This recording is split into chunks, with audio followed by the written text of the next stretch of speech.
Hello दोस्तों। मैं गुड़िया जायसवाल और जी जायसवाल अद्भुत ज्ञान गंगा में आप सभी का स्वागत है। दोस्तों, आज हम लेकर के आए हैं विष्णु भगवान की कथा। दोस्तों, आगे बढ़ने से पहले हम बता दें, आप अगर हमारे चैनल में नए हैं तो प्लीज़ इसे सब्सक्राइब कर लें और बेल आइकन बटन पे क्लिक करना न भूलें। एक बार भृगु ऋषि ने जानना चाहा कि ब्रह्मा, विष्णु और महेश में कौन सबसे श्रेष्ठ है। वह बारी बारी से सबके पास गए। ब्रह्मा और महेश ने भृगु को पहचाना तक नहीं, न ही आदर किया। इसके बाद भृगु विष्णु के यहाँ गए। विष्णु भगवान विश्राम कर रहे थे और माता लक्ष्मी उनके पैर दबा रही थी। भृगु ने पहुँचते ही न कुछ कहा न सुना और भगवान विष्णु की छाती पर पैर से प्रहार कर दिया। लक्ष्मी जी यह सब देखकर चकित रह गई, किंतु विष्णु भगवान ने भृगु का पैर पकड़कर विनीत भाव से कहा, मुनिवर, आपके कोमल पैर में चोट लगी होगी, इसके लिए क्षमा करें। लक्ष्मी जी को भगवान विष्णु की इस विनम्रता पर बड़ा क्रोध आया। वह भगवान विष्णु से नाराज होकर भूलोक में आ गई तथा कोल्हापुर में रहने लगी। लक्ष्मी जी के चले जाने से विष्णु भगवान को लगा कि उनका श्री और वैभव ही नष्ट हो गया और उनका मन बड़ा अशांत रहने लगा।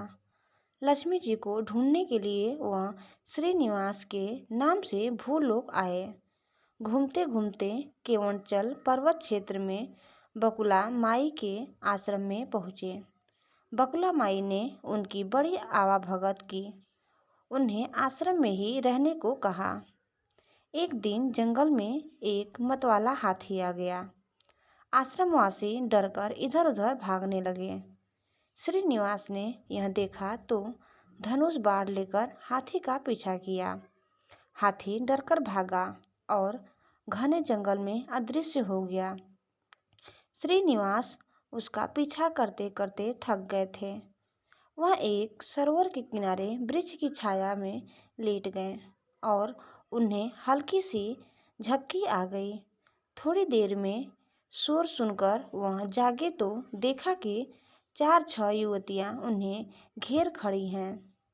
श्रीनिवास को जागा हुआ देखकर वे डबकर बोली, यह हमारी राजकुमारी पद्मावती का सुरक्षित उपवन है और यहाँ पुरुषों का आना मना है। तुम यहाँ कैसे और क्यों आए हो? श्रीनिवास कुछ जवाब दे इससे पहले ही उनकी दृष्टि वृक्ष की ओर से झांकती राजकुमारी की ओर गई। श्रीनिवास पद्मावती को एक झट देखते रह गए। थोड़ा संयम होकर कहा, देवियों, मुझे पता नहीं था। मैं शिकार का पीछा करता हुआ यहाँ आया था। थक जाने पर मुझे नींद आ गई, इसीलिए क्षमा करें।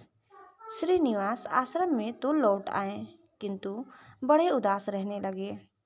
एक दिन बकुला माई ने बड़े प्यार से उनकी उदासी का कारण पूछा, तो श्रीनिवास ने पद्मावती से भेंट होने की सारी कहानी कह सुनाई। फिर कहा, उसके बिना मैं नहीं रह सकता। बकुला माई बोली, ऐसा सपना मत देखो। कहाँ वह प्रतापी चोल नरेश आकाश राज की बेटी और कहाँ तुम आश्रम में पलने वाले एक कुल गोत्रहीन युवक।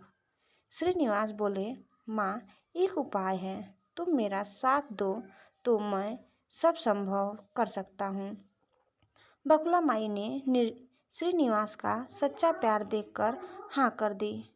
श्रीनिवास ज्योतिष जानने वाली औरत का वेश बनाकर राजा आकाश की राजधानी नारायणपुर पहुँचे। उसकी चर्चा सुन पद्मावती ने भी उस औरत को महल बुलाकर अपना हाथ दिखाया। राजकुमार के हस्तरेखा देखकर वह बोली, राजकुमारी, कुछ दिन पहले तुम्हारी भेंट तुम्हारे सुरक्षित उद्यान में किसी युवक से हुई थी। तुम दोनों की दृष्टि मिली थी। उसी युवक से तुम्हारी शादी का योग बनता है। पद्मावती की माँ धारण देवी ने पूछा, यह कैसे हो सकता है? ज्योतिषी औरत बोली, ऐसा ही योग है। ग्रह कहते हैं कोई औरत अपने बेटे के लिए आपकी बेटी मांगने स्वयं आएंगी। 2 दिन बाद सचमुच ही बकुला माई एक तपस्विनी के वेश में राजमहल आई। उसने अपने युवा बेटे के साथ पद्मावती के विवाह की चर्चा की। राजा आकाश में बकुला माई को पहचान लिया। उन्होंने पूछा, वह युवक है कौन? बकुला माई बोली, उसका नाम श्रीनिवास है। वह चंद्रवंश में पैदा हुआ है। मेरे आश्रम में रह रहा है। मुझे माँ की तरह मानता है। राजा आकाश ने कुछ सोचकर उत्तर देने के लिए कहा। बकुला माई के चले जाने पर आकाश ने राजपुरोहित को बुलाकर सारी बात बताई। राजपुरोहित ने गणना की, फिर सहमति देते हुए कहा, महाराज, श्रीनिवास में विष्णु जैसा देवगुण है। लक्ष्मी जैसी आपकी बेटी के लिए यह बड़ा सुयोग्य है। राजा आकाश ने तुरंत बकुला माई के यहाँ अपनी स्वीकृति के साथ विवाह की लग्न पत्रिका भेज दी। बकुला माई ने सुना तो वह चिंतित हो उठी। श्रीनिवास से बोली, बेटा, अब तक तो विवाह की ही चिंता थी, अब पैसे न होने की चिंता है। मैं बराह स्वामी के पास जाती हूँ, उनसे पूछती हूँ कि क्या किया जाए।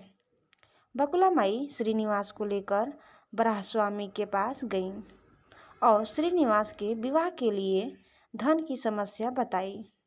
तो बराह स्वामी ने 8 दिक्पालों इंद्र, कुबेर, ब्रह्मा, शंकर आदि देवताओं को अपने आश्रम में बुलवाया और फिर श्रीनिवास को बुलाकर कहा, तुम स्वयं इन्हें अपनी समस्या बताओ।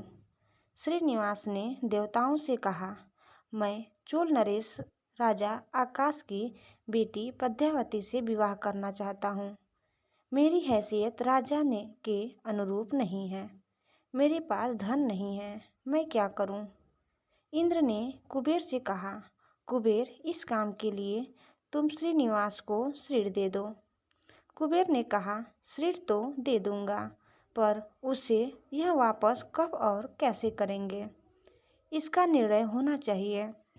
श्रीनिवास बोले, इसकी चिंता मत कीजिए, कलयुग के अंत तक मैं सब सिर चुका दूंगा। कुबेर ने स्वीकार कर लिया। यह सब देवताओं की साक्षी में श्रीनिवास के श्रीपत्र लिख दिया। उस धन से श्रीनिवास और पद्मावती का विवाह बड़ी धूमधाम से हुआ। तभी नारद ने कोल्हापुर जाकर लक्ष्मी को बताया, विष्णु ने श्रीनिवास के रूप में पद्मावती से विवाह कर लिया है। दोनों वेंकटाचलम पर्वत पर रह रहे हैं। यह सुनकर लक्ष्मी जी को बड़ा दुख हुआ। वह सीधे वेंकटाचलम पहुंची। विष्णु जी की सेवा एवं लगी पद्मावती को भला बुरा कहने लगी। श्रीनिवास विष्णु रूप मेरे पति हैं, तूने इनके साथ विवाह क्यों किया? दोनों ने वाक युद्ध होने लगा तो श्रीनिवास को बड़ा दुख हुआ। वे पीछे हटे और पत्थर की मूर्ति के रूप में बदल गए। जब दोनों देवियों ने यह देखा तो उन्हें बड़ा दुख हुआ कि श्रीनिवास तो अब किसी के न रहे। इतने में शिला विग्रह से आवाज आई, देवियों, मैं इस स्थान पर वेंकटेश्वर स्वामी के नाम से अपने भक्तों का अभीष्ट पूरा करता रहूँगा। उनसे प्राप्त चढ़ावे के धन द्वारा कुबेर के कर्ज का ब्याज चुकाता रहूँगा। इसलिए तुम दोनों मेरे लिए आपस में झगड़ा मत करो। यह वाणी सुनते ही लक्ष्मी जी और पद्मावती दोनों ने सिर झुका लिया। लक्ष्मी कोल्हापुर आकर महालक्ष्मी के रूप में प्रतिष्ठित हो गईं और पद्मावती चिरुनाचूर में शिला विग्रह हो गईं। आज भी तिरुपति क्षेत्र में तिरुमला पहाड़ी पर भगवान वेंकटेश्वर स्वामी के दर्शन हेतु भक्तगणों से इसी भाव से शुल्क लिया जाता है।